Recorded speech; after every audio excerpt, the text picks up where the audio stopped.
बिस्मिल्लाहिर्रहमानिर्रहीम। 8वें पारे की मुख्तसर तफसीर एक नज़र में।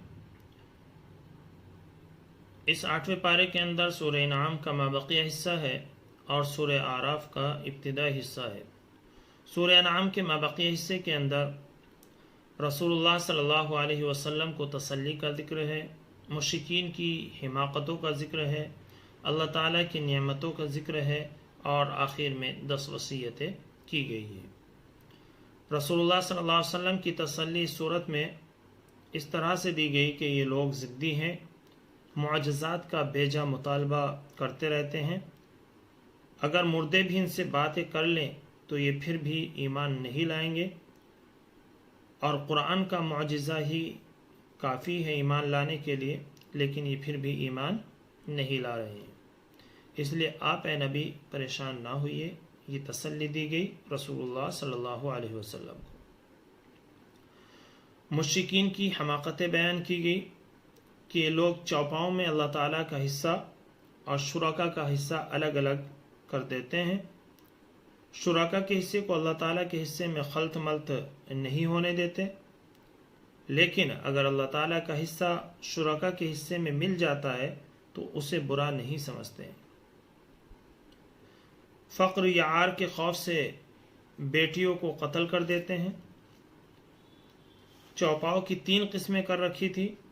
एक वो जो इनके पेशवाओं के लिए मखसूस थे, दूसरे वो चौपाए कि जिन पर वो सवार होना ममनू समझते थे, और तीसरे वो चौपाए कि जिन्हें वो गैरुल्लाह के नाम से ज़िबाह किया करते थे।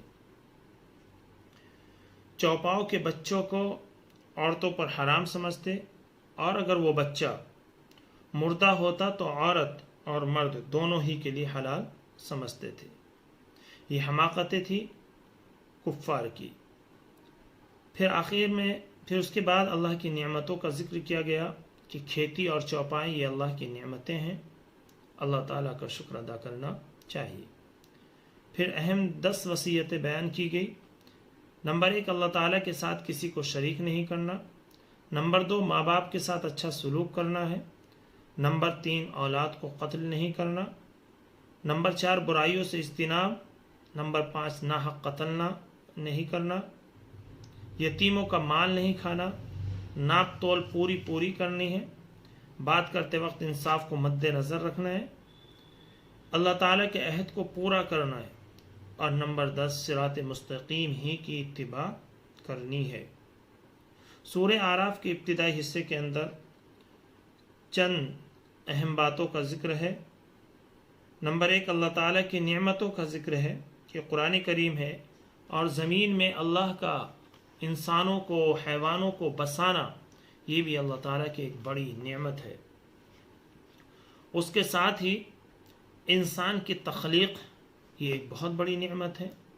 इंसान को मस्जूद मलाइका बनाना, मलाइका से सजदा कराना, ये इंसान पर एक बड़ी नेमत है। इन नेमतों का जिक्र है। उसके साथ ही अल्लाह रब्बुल इज़्ज़त ने सूरह आराफ के अंदर इंसान को 4 मरतबा पुकारा है, या बनी आदमा कहकर। चुनांचे पहली 3 बातों में 3 मरतबा जो पुकार है, उन 3 पुकार में लिबास का जिक्र है। इस ज़िम्न में अल्लाह ताला ने मुश्रिकीन पर रद्द कर दिया है कि तुम्हें नंगे होकर तवाफ़ करने को नहीं कहा, जैसे कि इनका ये दावा था। वो नंगे होकर के तवाफ़ क्या करते थे, ये समझकर कि खाना काबा बहुत पवित्र और पाकीज़ा जगह है और कपड़े पहन ले तो ऐसी सूरत में ये कपड़े इंसानों के बनाए हुए हैं तो कुछ ना कुछ इसमें कमी और कोताही है, इसलिए वो मादरजात नंगे होकर के तवाफ़ क्या करते थे। लेकिन ये दावा उनका गलत था। लिबास ज़रूरी है। चौथी निदा में अल्लाह ताला ने इत्तिबाए रसूल की तरकीब दी है।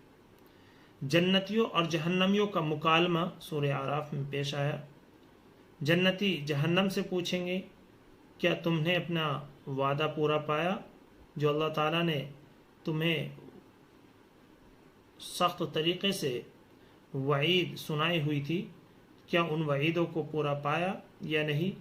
चुनांचे वो कहेंगे कि हाँ, हमने यकीनन अल्लाह ताला के किए हुए تمام وعدوں کو یہاں پر پورا پایا ہے، جیسا کہ وعید سنی ہوئی تھی ان تمام وعیدات کو ہم نے یہاں پورا پایا ہے۔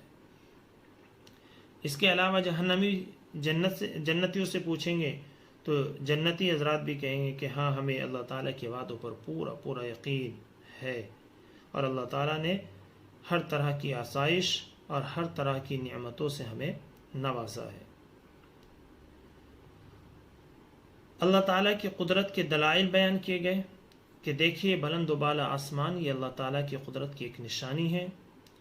وسیع و عریض عرش، رات اور دن کا نظام، چمکتے شمس و قمر اور ستارے، ہوائیں اور بادل، اور زمین سے نکلنے والی قسم قسم کی نباتات اور قسم قسم کے جانور، پیڑ پودے، یہ تمام کی تمام نشانیاں ہیں اللہ تعالیٰ کی قدرت پر۔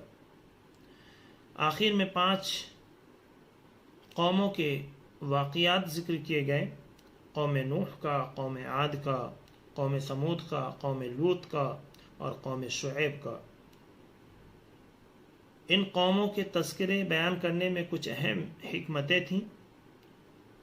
سب سے پہلی حکمت تو یہ کہ رسول اللہ صلی اللہ علیہ وسلم کو تسلی دینا تھا کہ آپ ان مشرکین مکہ سے، ان کفار سے، ان یہود و نصارہ سے ملول خاطر نہ ہو، بلکہ اس سے پہلے بھی جب انبیاء آئے ہیں تو ان پر اسی طرح کی مخالفتوں کا سامنا کرنا پڑا ہے، اس لیے آپ پریشان نہ ہوئیے۔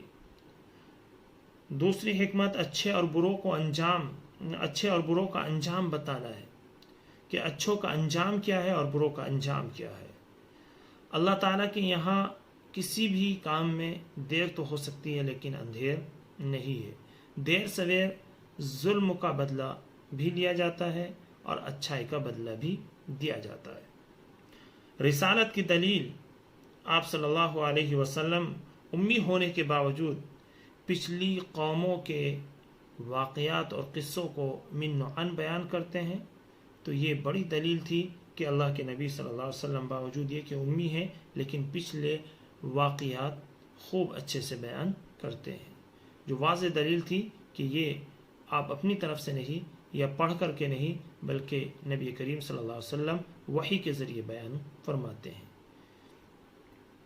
انسانوں کے لیے عبرت و نصیحت بیان کی گئی کہ ان تمام واقعات میں انسانوں کے لیے عبرت اور نصیحت ہے کہ بروں کے لیے برا انجام ہوتا ہے اور اچھوں کے لیے اچھا انجام ہوتا ہے، اس لیے کوشش کرنی چاہیے کہ ہم ہر حال میں اچھوں کی صف میں کھڑے ہو، بروں کی صفوں سے نکل لیں، اور اللہ تعالی ہمیں ہر حال میں اچھائیوں کی توفیق دے، برے اعمال سے ہماری حفاظت فرمائے، اللہ عمل کی توفیق عطا فرمائے۔ وآخر دعوانا الحمدللہ رب العالمین۔